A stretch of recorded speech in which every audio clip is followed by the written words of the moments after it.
임교희의 행복한 동행 챕터 4 여백 영성 언덕 위에 줄지어 선 나무들이 아름다운 건 나무 뒤에서 말없이 나무들을 받아 안고 있는 여백 때문이다. 나뭇가지들이 살아온 길과 세세한 잔가지 하나하나의 흔들림까지 다 보여주는 넉넉한 허공 때문이다. 빽빽한 숲에서는 보이지 않는 나뭇가지들끼리의 균형, 가장 자연스럽게 뻗어 있는 생명의 손가락을 일일이 쓰다듬어 주고 있는 빈 하늘 때문이다. 거대한 나무와 그를 돋보이게 하는 여백의 공간을 상상해 볼 때면 숨이 벅차오른다. 종의 영성으로 한 번도 들어가 보지 않은 동굴 속에서 느껴보지 못했던 기운을 느꼈다면 여백 영성은 동굴 밖으로 나와 아름다운 공원으로 안내받은 느낌이다. 영성의 길을 걷는다는 것이 이렇게 신비로울 수가 있을까 싶다. 여백은 아름답다. 동양화의 아름다움은 여백에 있다. 여백은 여유를 준다. 여백은 안식을 준다. 여백은 평강을 준다. 여백 영성은 마치 장식음인 식임새와 꾸밈음으로 음악을 더 빛나게 해주는 영성이다. 넉넉한 바짓가랑이에서 자유로움의 통풍과 같은 진리 안에서의 자유. 음악의 아름다움도 여백에 있다. 음악의 여백은 꾸밈음과 쉼표다. 음악의 감미로움은 쉼표에 있다. 쉼표는 음악을 즐길 수 있는 여백이다. 쉼표는 끝이요 시작이다. 여백은 아름다운 소리를 만들어낸다. 가슴 아픈 소리를 내는 피리는 속이 비어있다. 피리의 애절한 소리는 텅 빈 여백에서 나온다. 비움이 있기에 소리가 있고 비움이 있기에 아름다운 음악이 있다. 그러나 이 여백을 사단은 이용한다. 이만하면 됐어. 쉼표에 머물러라. 너는 가만히 있다가 꾸밈음만 치고 나가면 돼. 정말 그럴까? 전체의 음을 타지 못하면 꾸밈음이 아름다울까? 진정함을 끌어내어 주지 못한 음이 쉼에 호흡을 할 수 있을까? 여백 영성은 내가 할 일과 하나님이 하실 일을 구분하고 분별하는 것이다. 여백 영성이란 하나님을 하나님 되게 하는 것이다. 하나님을 하나님 되게 하는 사람은 하나님이 책임지신다. 이 시대의 교회들은 맘모니즘, 부, 돈, 명예를 진리처럼 따른다. 그것은 하나님을 하나님 되게 하는 것이 아니다. 여백 영성은 사람이나 부, 명예에 집착하지 않고 하나님을 하나님 되게 만들어드리는 것이다. 완벽주의자와 절대주의는 여백 영성과 반대되는 것이다. 여백 영성은 나는 완전할 수 없다는 것과 은혜 안에서의 나는 만들어져 가고 채워져 가고 회복되어 간다는 것을 알려준다. 둘째, 여백 영성은 비움이다. 예수님의 영성은 여백의 영성이요 비움의 영성이다. 예수님은 자신을 비우시고 종의 형체를 입으셨다. 예수님은 자신을 비우신 후에 그 빈자리를 은혜와 진리로 가득 채우셨다. 비움은 텅 빈 충만이다. 비움이 텅 빈 충만이 되는 것은 비움 속에 숨겨진 충만이 담겨 있기 때문이다. 가득 찬 그릇보다 귀한 것은 깨끗하게 비운 그릇이다. 이미 가득 찬 그릇에는 아무것도 채울 수가 없듯이 이미 가득 찬 그릇은 변화의 가능성도 성장의 가능성도 없다. 그런 까닭에 가득 찬 그릇보다 텅 빈 그릇이 아름답다. 하나님이신 예수님과 인간인 우리와의 비움은 다르다. 예수님은 하늘 보좌, 하나님의 자리를 비우고 내려오셨지만 죄인인 우리는 그릇에 담겨진 죄를 비워야 한다. 육체의 죄인 탐욕, 혼, 즉 생각의 죄인 가치관, 영적인 죄인 교만을 비워야 한다. 노자는 항아리를 쓸모있게 하는 것은 도공이 빚는 흙이 아니라 항아리 안의 빈 공간이다 라고 말했다. 하나님 앞에 쓸모있는 그릇이 되기 위해 우리는 자신을 비워야 한다. 흙덩이와 같은 탐욕과 이기심을 비워야 한다. 썩어 냄새나는 정욕을, 미움과 질투와 시기를 비워야 한다. 헛된 욕망과 집착을 버려야 한다. 그때 우리는 쓸모있는 그릇이 된다. 비움은 덜어내는 지혜, 버리는 훈련, 포기하는 마음, 내려놓는 용기이다. 이렇게 깨끗하게 비워진 그릇을 주님은 마음껏 사용하실 것이다. 셋째, 여백 영성은 성경적 자아상을 찾아가는 것이다. 성령의 조명을 받아 자신의 장점과 부족함을 정확하게 아는 영적인 자가 진단이다. 장점은 살려서 하나님의 영광을 위해 내어드리고, 약점은 인정하고 그 약점 너머의 하나님을 바라보는 눈이다. 성경적 자아상을 가진 사람이 여백의 영성을 가질 수 있다. 벤자민 프랭클린은 이렇게 말했다. 나는 하나님을 만나고 새로운 나를 발견했다. 나는 세상 학문이 짧은 사람이지만 나는 내가 세상에서 가장 현명한 사람이라 생각한다. 왜냐하면 나는 모든 사람에게 배우려는 자세를 갖고 있기 때문이다. 그리고 나는 세상에서 제일 강한 사람이다. 다혈질인 나의 성향을 거룩한 곳에 열정으로 승화시켰기 때문이다. 나는 세상에서 제일 부유한 사람이다. 나는 모든 것에 자족함을 배웠기 때문이다. 이것이야말로 성경적 자아상이 아닐까? 넷째, 여백 영성은 기다림이다. 기다림은 낭비가 아니다. 기다림은 여유이다. 기다림은 참된 능력이다. 기다림을 통해 우리의 인격은 무르익어 간다. 마치 곡식이 무르익고 열매가 무르익는 것처럼 기다림을 통해 우리의 사랑도 무르익는다. 기다림을 통해 관계가 깊어지고 사랑의 맛도 깊어진다. 열매가 익기를 기다리는 동안 잠자고 있는 농부는 없다. 약을 치고 가지도 치고 잡초도 뽑아주며 부지런히 살핀다. 중요한 것은 열매를 바라보며 땀을 닦는다. 다섯 번째, 여백 영성은 참된 사랑에서 나온다. 부활 후 배신한 제자들을 일일이 찾아가시는 예수님의 여백 영성. 깊은 친밀함은 여백에서 나온다. 늘 함께 있다고 친밀한 것이 아니다. 잘못된 가까움이 친밀함의 적이 될 수도 있다. 참된 친밀함이란 여백 속에 감추어져 있다. 믿어주는 것, 있는 그 모습 그대로 사랑하는 것이다. 하나님의 역사는 여백을 통해 새롭게 태어났다. 그 여백이 십자가이다. 예수님의 십자가는 인류 역사의 여백이다. 하나님 아버지와 단절되는 아픔의 현장이 십자가였다. 그러나 십자가의 여백이 새 역사를 창조했다. 십자가는 하나님과 인간, 인간과 인간을 연결시킨 다리였다. 십자가는 여백의 장소요, 연결의 장소였다. 그래서 나는 십자가를 사랑하고 십자가를 자랑한다. 그러나 복음은 여기에 머무르지 않는다. 십자가를 통해 내가 어떻게 살아야 창조의 회복, 다시 오실 신랑 예수님을 맞이할 순결한 신부가 될 것인가? 재림의 여백을 갖고 오늘을 사는 영성의 길을 가기로 다짐해 본다.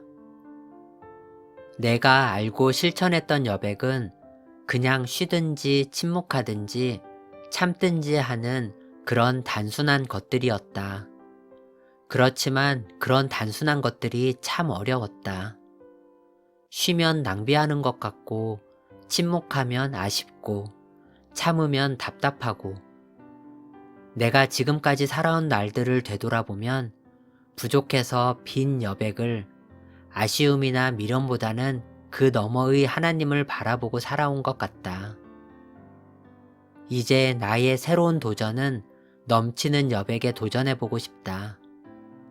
넘치는 것을 여백이라고 부르지는 않지만 이것은 진리의 역설이다. 현명한 사람들의 빈 여백이 있고 나같이 부족한 사람들의 넘치는 여백이 있다. 생각해보니 사람들은 넘치는 여백을 열정이라고만 부른다. 지금까지는 여백보다는 열정이 나에게 더 맞는 단어 같았다. 그러나 열정이 열정으로만 끝나지 않을 수 있는 것은 성경적 세계관을 갖고 있기 때문이다. 성경적 세계관은 창조적 세계관이다. 창조적 세계관은 충만의 여백이다. 흘려보내는 여백, 여백 영성으로 진정한 자유함을 누립시다. 챕터 5 친밀 영성 누가 우리를 그리스도의 사랑에서 끊으리요. 환난이나 공고나 박해나 기근이나 적신이나 위험이나 칼이랴. 기록된 바 우리가 종일 주를 위하여 죽임을 당하게 되며 도살당할 양같이 여김을 받았나이다 함과 같으니라. 그러나 이 모든 일에 우리를 사랑하시는 이로 말미암아 우리가 넉넉히 이기느니라. 로마서 8장 35절에서 37절. 두려움의 반대는 무엇일까? 두려움을 이겨내고 찾아오는 평안. 평안이 바로 두려움의 반대이다. 두려움의 반대가 평안이라면 겉으로 씩씩하고 용기가 있어 보인다 해도 그 사람에게는 두려움이 전혀 없을까? 아무리 내가 용기가 있고 능력이 있어 보일지라도 두려움이 있을 수 있다. 수위는 조금씩 다를 수 있지만 그 두려움이 나에게 오래 지속되지 못하도록 극복해야 한다. 원초적 두려움의 근원지는 죄의 근거를 둔다. 죄성을 가진 사람에게 두려움이 없을 수 없다는 것이다. 예수님도 두려움이 있었기 때문에 십자가를 앞에 두고 할 수만 있으면 이 잔을 내게서 피하게 해달라고 기도하셨고 예수님은 그 두려움을 이겨내셨다. 두려움은 늘 극복해가는 것이다. 두려움을 극복한 사람이 하늘의 능력을 소유한 사람이 될 수 있다. 나에게 평안이 찾아올 때 용기가 생긴다. 마음의 평안은 모든 것의 시작이다. 순간적으로 두려워할 수도 있고 염려, 근심할 수 있으나 바울의 고백처럼 전능자 하나님과 그리스도와 나 사이를 끊을 수 없다는 고백이 우리에게서 나와야 한다. 육신의 아버지와 나와의 관계가 끊어질 수 없는 것처럼 하나님과 우리와의 관계도 그렇다. 두려움은 대상을 바꾸는 것이 아니다. 죄가 가져다준 두려움은 반드시 절대적 믿음으로 극복된다. 영성 안에 있는 친밀함은 무질서하거나 무장해제가 아니다.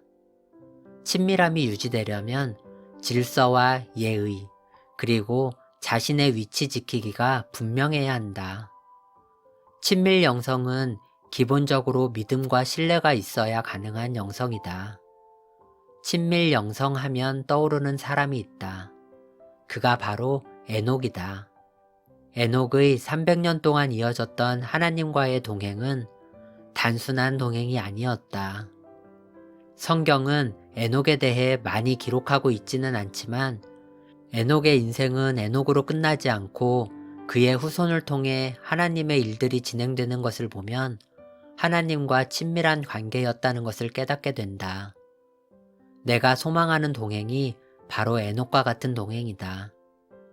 삼위일체 하나님과의 친밀한 관계가 나의 영성의 목표라면 영성의 모델은 바로 예수님이시다. 예수님은 사람들을 귀히 여기셨지만 진짜 친밀한 분은 누구였을까? 바로 하나님, 성부 하나님이었다. 삼위일체의 친밀함은 존중과 철저한 역할 분담으로 이루어진 친밀함이다. 성부 하나님의 자리, 성령님의 자리와 예수님의 역할이 분명하셨다. 예수님의 이러한 모습이 너무도 닮고 싶다. 예수님은 이 땅에 오셔서 가난한 자와 병든 자, 약한 자들과 함께 하셨고 하나님과 친밀한 영성의 관계를 이루셨다. 관계는 일방적일 수 없다. 관계는 쌍방적이어야 한다. 그럴 때 관계가 형성될 수 있다. 내가 어떤 사람과 친밀한 관계, 가까운 관계를 형성하는 데는 쌍방의 관계가 이루어질 때 가능하다. 우리 예수님께서 하나님과 친밀한 영성의 관계를 이룰 수 있었던 것은 바로 이 때문이다. 내가 이 땅에 왜 보내졌는가, 아버지가 원하시는 뜻이 무엇인가를 알고 있었기 때문이다. 여러분에게는 영혼의 친구가 있습니까? 영혼의 친구라는 단어를 생각할 때 개인적으로 부부가 영혼의 친구가 되면 참 좋겠다는 생각을 한다. 하지만 많은 사람들이 이 부분에서 실패하고 있다는 생각이 든다. 나는 첫 번째로는 목사님과 영혼의 친구가 되고 싶고, 그리고 자녀들, 함께 영성의 길을 동승하고자 하는 사람들과 영혼의 친구가 되고 싶다. 그러나 진실로 영혼의 친구가 되고 싶은 분은 바로 예수님이시다. 그러기 위해서 영성에 도전하는 것이다. 그분의 레벨에 맞추기 위하여. 친밀한 동행에 성공하기 위해서는 첫째, 지속적 관계가 필요하다. 로마서 8장의 말씀처럼 우리의 관계가 울퉁불퉁할 수도 있고 비포장 도로와 같을 수도 있지만 그 사람과는 끝까지 갈 수 있을 것 같다라는 말을 들을 수 있는 사람이 되어야 한다. 그러기 위해서는 진실한 관계가 되어야 한다. 둘째, 진솔한 나눔이 필요하다. 멀리 있다고 해서 관계가 소원한 것은 아니다. 또 가까이 있다고 해서 친밀한 것도 아니다. 가까이에 있어도 멀게 느껴지는 사람이 있고 멀리 있어도 가까이 있다고 느껴지는 사람이 있다. 매일매일의 동행에는 사람 사이의 연결고리가 필요하다. 셋째, 사랑스러운 사람, 사랑을 받을 줄 아는 인격이 있어야 한다.